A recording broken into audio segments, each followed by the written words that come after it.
ऐतिहासिक गढ़ा मंच पर गढ़ा महोत्सव का आयोजन 5 नवंबर को होगा, जिसमें उत्तर प्रदेश सरकार और बिहार सरकार के राज्य मंत्री, कैबिनेट मंत्री, सांसद, विधायक सभी लोग शामिल होंगे।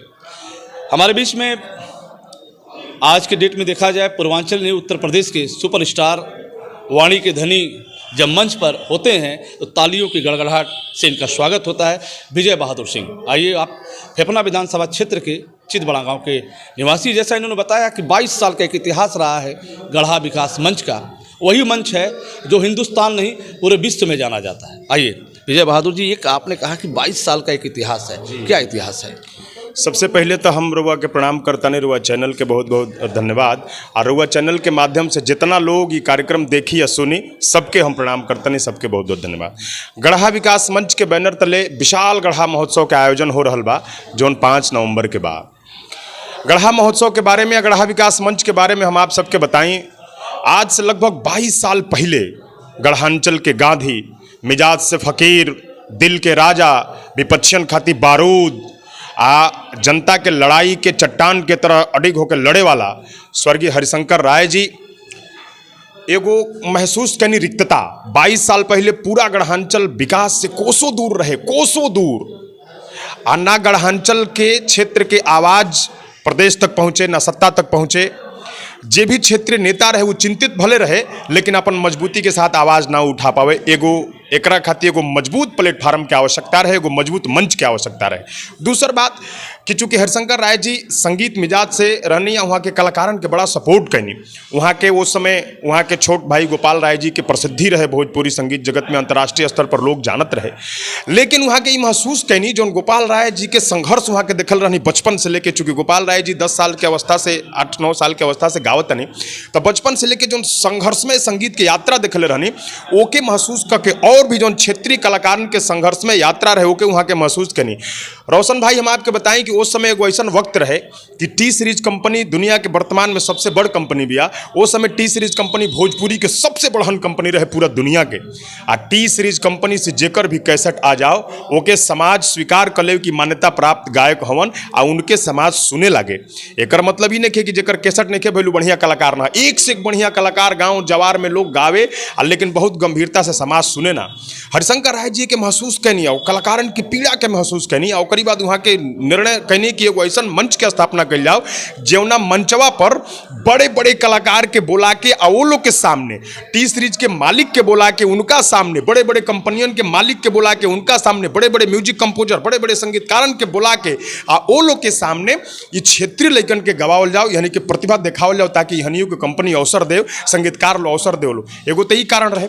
दूसरा कारण रहे कि संगे संगे वही मंचवा पर देश के सत्ता सिंहासन के बुला के, नेता मंत्री मुख्यमंत्री के बुला के आ जनता के बात जनता के बीच में रखल जाओ, और जनता के बीच से वो लोग के मांग रखल जाओ कि हई है हमार जेन्युइन समस्या बा, तो शायद क्षेत्र के उद्धार हो सके।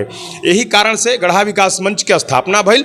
आज जब गढ़ा विकास मंच शुरू भइल तो सच्चाई रवा के बताई, ओमे टी सीरीज के मालिक घरी दर्शन कुमार जी आवस। उस समय टी सीरीज के जे भी एंडार रहे, जे भोजपुरी के काम देखे, दीप मोहम्मदाबादी जी से लेके राघवेंद्र सिंह से लेके ओम प्रकाश पांडे से लेके तमाम बड़े बड़े लोग जेकरा कलम में इतना ताकत रहे कि कलाकार के तकदीर बनावे बिगाड़े, ऐसा लोगवा आके बैठे आओ में क्षेत्रीय लइका गावस, वहीं के प्रतिभा पहचानल जाओ, फिर टी सीरीज से वहीं के कैसेट होके फिर वहीं के लोग बड़े स्तर पर सुने।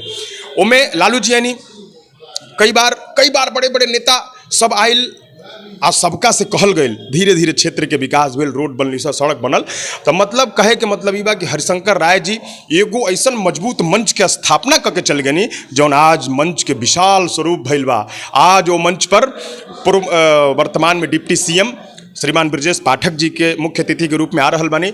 आवाज़ वो मंच पर विशाल गढ़ा महोत्सव में जैसन कि गोपाल बिहारवा के बतौनी है कि रविकिशन जी, दिनेश लाल जी और मनोज तिवारी जी, पवन सिंह जी, अंकुश राजा जी, तमाम जे भी भोजपुरी के चर्चित कलाकार बा सब आई। नेता भी जे भी प्रतिष्ठित मंत्रीगण बा, बिहार से भी, उत्तर प्रदेश से भी सब जुटी। स्वास्थ्य मेला लागी, किसान मेला लागी, 2020 प्रतियोगिता हुई जो न लैकन के प्रतिभा के मूल्यांकन संगीत के पुरोधा लोग करी। भरत शर्मा जैसन लोग जज रही, माने बड़े बड़े संगीतकार लोग जो जज रही। 20 गो लैकन के आपस में लाइव प्रसारण में प्रतियोगिता हुई जो लेकर के चुनल जाई, ओकरा के 1 वर्ष तक कई गो स्टूडियो के मालिक लोग रहेला लोग कई बार तो ही कह देला लोग कि एक वर्ष तक तू हमारा स्टूडियो में गावा, हमारा कंपनी से गावा, निःशुल्क गावा, तो ये तरह के सुविधा मिल जाला। वो जब लोग ऐसा ऐसा आवेला, तो ये एक लंबी यात्रा है, एक सशक्त यात्रा है, एक सकारात्मक सोच की यात्रा रही है हरिशंकर राय जी की। चूंकि वो हमारे बीच नहीं है, लेकिन जबले मंच जी ही, जबले भोजपुरिया जी हैं, जबले गढ़ांचल के अस्तित्व रही,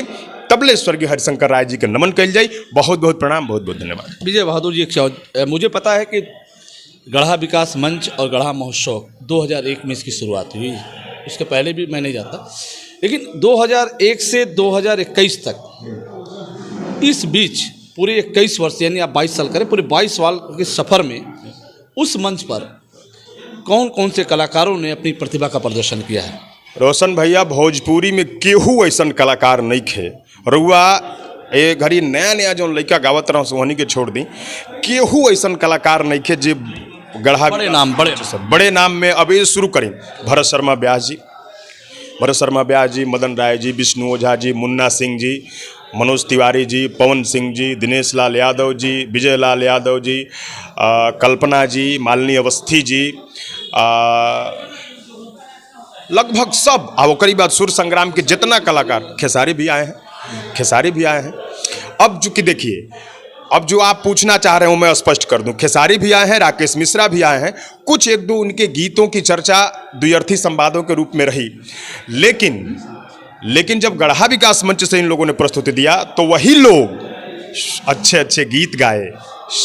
अब बढ़िया बढ़िया गीत। गढ़ा विकास मंच का ऐसा प्रशासन है, गढ़ा विकास मंच का ऐसा अनुशासन है कि जो भी आता है मर्यादा में, गरिमा में और प्रतिष्ठा में अपनी संगीत की प्रस्तुति करता है। चूंकि बॉर्डर पे है, यूपी और बिहार के बॉर्डर पे, एक तरफ बलिया, दूसरी तरफ बक्सर, एक सेतु के बीच में, तो बिहार की उपस्थिति क्या होती है? बिहार बहुत जोर शोर से हिस्सा लेता है, बहुत जोर शोर से हिस्सा लेता है बिहार। चूँकि बिहार की ये संस्कृति रही है कि बिहार के लोग कलाकारों का बड़ा सम्मान करते हैं।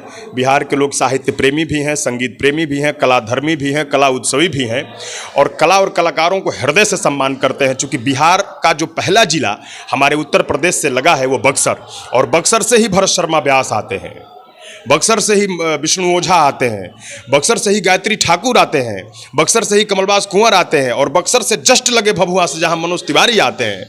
तो जिस मिट्टी से इतने बड़े बड़े कलाकार आते हैं, उस मिट्टी में कला और संगीत के प्रति कितना समर्पण होगा आज समझ सकते हैं। पूरा बिहार उठ के आता है, 4-5 जिला, बक्सर, आरा, भभुआ, मोहनिया, ये सब पूरा उठ के आता है गढ़ा विकास मंच के कार्यक्रम में, गढ़ा महोत्सव में। और अपार भीड़, कई बार तो जो उत्तर प्रदेश और बक्सर को जोड़ने वाला माँ गंगा का पुल है, वो पुल लोग जाम, कितनी बार हम लोग LED वो तस्वीर लगाते हैं, टीवी बाहर बैठ के लोग देखते हैं।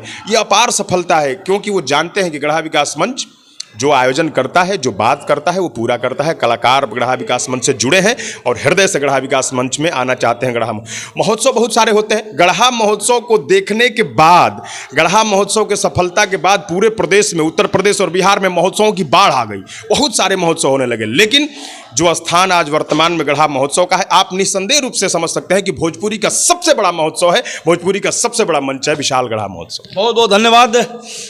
विजय बहादुर सिंह ने कहा कि सबसे बड़ा मंच गढ़ा मंच, भोजपुरी का सबसे बड़ा मंच, जहां भोजपुरी के सुपरस्टार, चाहे वो पवन सिंह हो या फिर मनोज तिवारी या फिर खेसारी, सभी लोगों ने उस मंच पर एक उपस्थिति दर्ज करा के उत्तर प्रदेश और बिहार ही नहीं, पूरे देश में अपनी पहचान बनाई है। उस गढ़ा मंच के सम्मान में आज विजय बहादुर जी ने जो अपने शब्दों का भरपूर प्रयोग किया, आपको बताया। अब आगामी 5 नवंबर को उसी मंच से हिंदुस्तान स्तर के एक से एक भोजपुरी कलाकारों का संगम होने जा रहा है। आप भी आइए पूरे परिवार के साथ और उस कार्यक्रम का आनंद उठाइए। फिर मैं आपसे जुड़ूंगा, तब तक लेते हैं, देखते रहें बलिया आजकल। मैं रोशन जायसवाल, नमस्कार।